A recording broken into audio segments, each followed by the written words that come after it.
How does a director famous for demanding absolute grounded reality on a massive scale adapt a story defined entirely by ancient monsters, literal gods, and shifting magic? Instead of leaning into the typical CGI fantasy spectacle that has sanitized Hollywood epics for a generation, this production dragged a massive cast into freezing ocean waters and deployed stomach-churning body horror to ground an ancient myth of psychological terror. We're going to unpack exactly how this uncompromising approach to practical filmmaking either saves a narrative written nearly 3 millennia ago or completely collapses under the weight of its own structural ambition. Hit that subscribe button and stick around if you like your high concept cinema served with a side of absolute narrative madness. So the Odyssey follows King Odysseus after the bloody sack of Troy as he claims the victory entirely for himself, drawing the immediate reality-bending wrath of the gods. What follows is a decade-long cosmic exile across the ancient Mediterranean, tracking a war-weary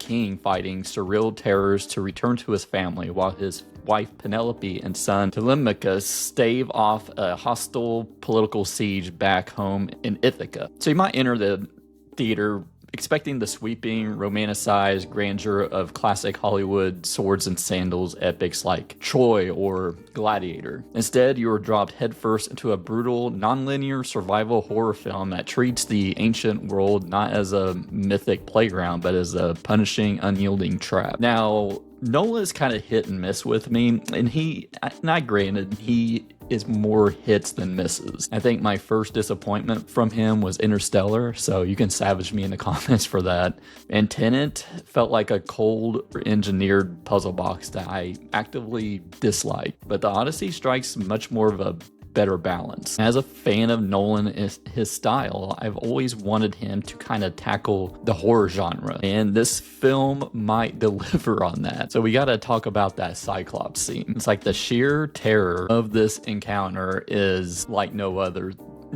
thing I saw in a Nolan film. Just the design of the Cyclops is pretty fucked up body horror stuff. His eye is kind of slanted, his nose is turned, and just the way Nolan films it, because this is why I wanted Nolan to direct a horror movie. He uses the scale of the Cyclops and the shadows to just make it feel like an inescapable natural disaster rather than like a video game boss. He's just picking up people and just like chewing their heads off and shit. It's pretty crazy. And another horror element is Circe's like body horror thing where she transforms the crew into pigs. I mean, this scene goes hard with the body horror. And the thing is that, and this is a common thread with Nolan, is that it is practical effects. It's animatronics. She's like shaping these people. She puts her freaking fist into someone's mouth down their throat. It is like, it's almost, I would compare it to Society.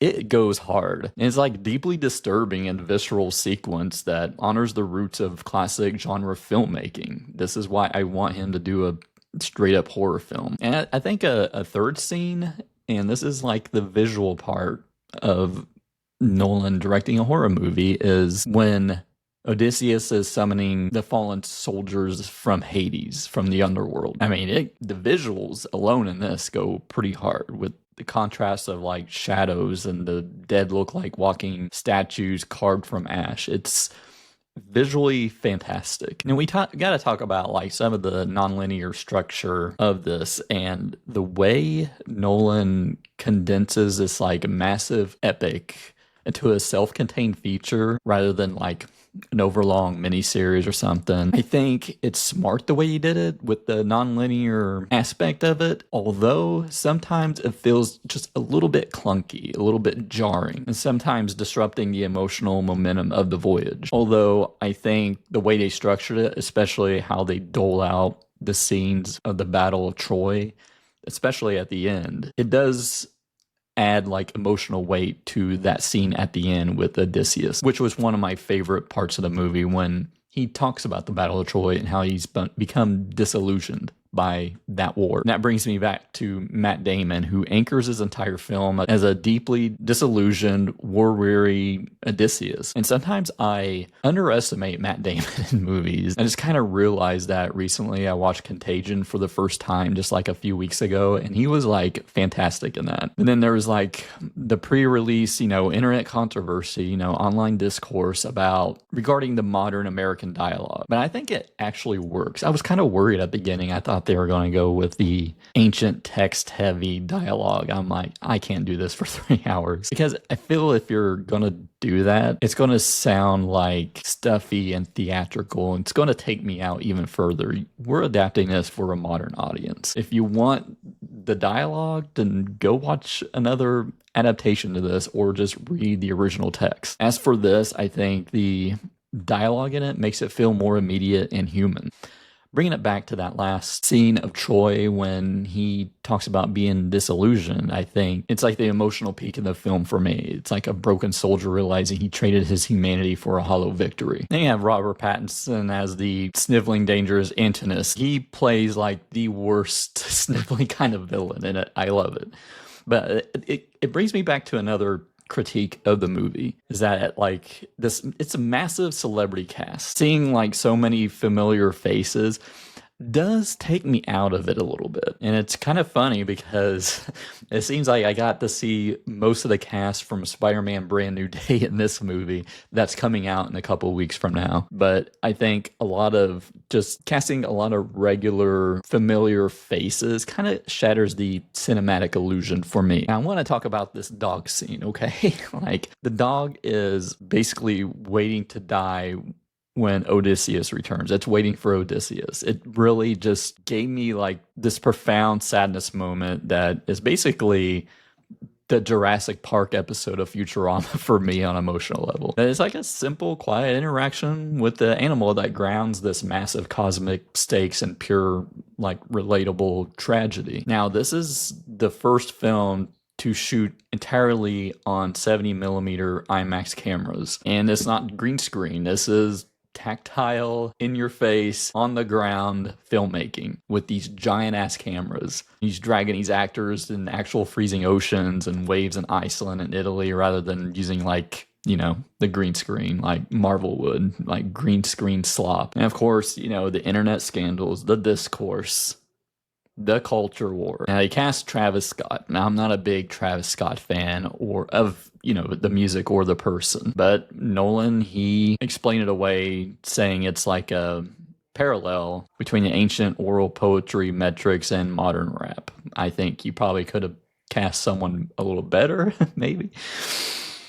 But that's just my personal taste. And of course, Elliot Page. I think his role was great as Sinan, a narratively essential role, but people are going to be shitty about it because you know why. You have Lupita Nyong'o as Elena Troy, and a lot of that has to do with racism. Like, I remember when The Rings of Power came out on Amazon, and I didn't really like the show, but I remember the discourse about it was having black elves. Like, I don't give a fuck about the race of the characters of a fictional work, especially this is fiction, so I don't give a shit. I just want to see a good movie. And like a dipshit like Elon Musk trying to make a big deal about it on X, fuck that guy. And it's such a non-issue of discourse, and it veers into racism. That's why I just don't give a shit about the discourse. It's just plain ignorant. So some of the themes of the film, and I'm sure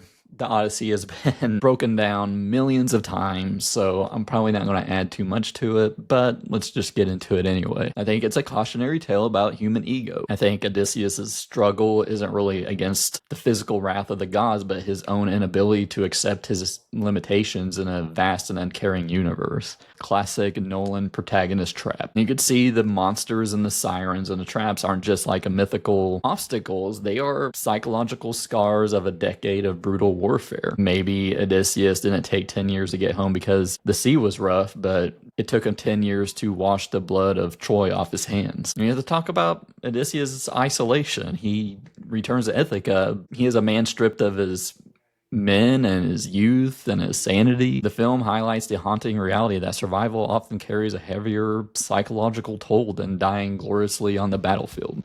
The Odyssey is a massive, occasionally messy, but undeniably magnificent cinematic accomplishment. It is a film that demands to be seen on the largest screen possible, if only to watch the master filmmaker use ancient monsters to exercise his own structural obsessions. It won't be for everyone. The nonlinear editing occasionally trips over its own sandals. The star-studded ensemble can occasionally break the spell as well, but when it leans into the tactile, wet, and freezing terror of the ancient world, reaches a level of mythic power we rarely see in modern cinema. So I'm giving The Odyssey a 4 out of 5. But what did you think? Did Nolan's horror-tinged trip through Mediterranean capture the epic scale for you, or did the modern dialogue leave you stranded at sea? Let me know down in the comments below. If you like this video, hit like and consider subscribing. If you want to support the channel a little further, hit that join button down below. Thanks for watching, and I'll see you next time.